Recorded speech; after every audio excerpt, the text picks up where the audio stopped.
As the story goes, it was back in the late 60s the very first Toyota Land Cruisers were imported into Australia to work on the Snowy Mountains hydroelectric scheme. They were the only vehicle up to the task of running reliably over the rough alpine terrain. Back then, it was an FJ25 with a basic 3.6 litre petrol engine, powering the rear wheels, with the option to engage the front wheels through a fairly rudimentary lever system.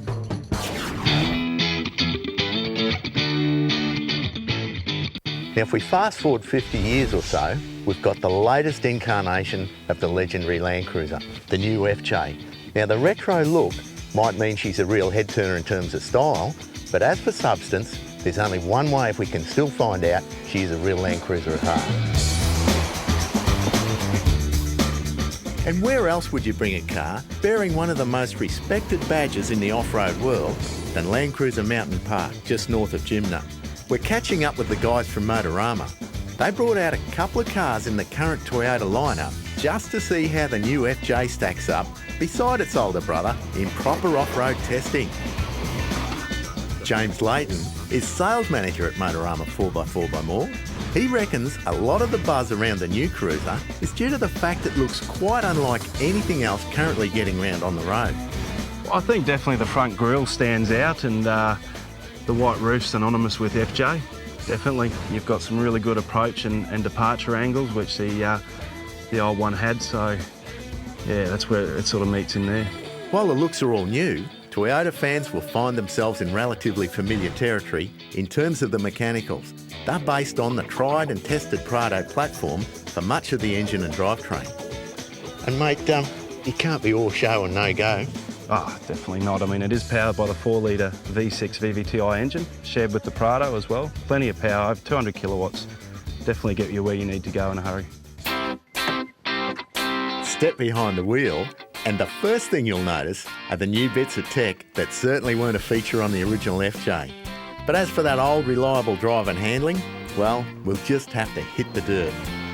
Land Cruiser Park has tracks ranging from easy climbs to rutted out gullies, perfect for finding out the weak spots and shortcomings of any vehicle.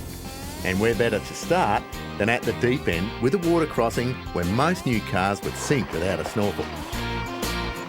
But with the raised air cleaner inlet in the FJ, they reckon you're right to drive through water to a depth of 700 mil, so we'll be staying high and dry. That did get deep. Hey, that's deep. That was beautiful.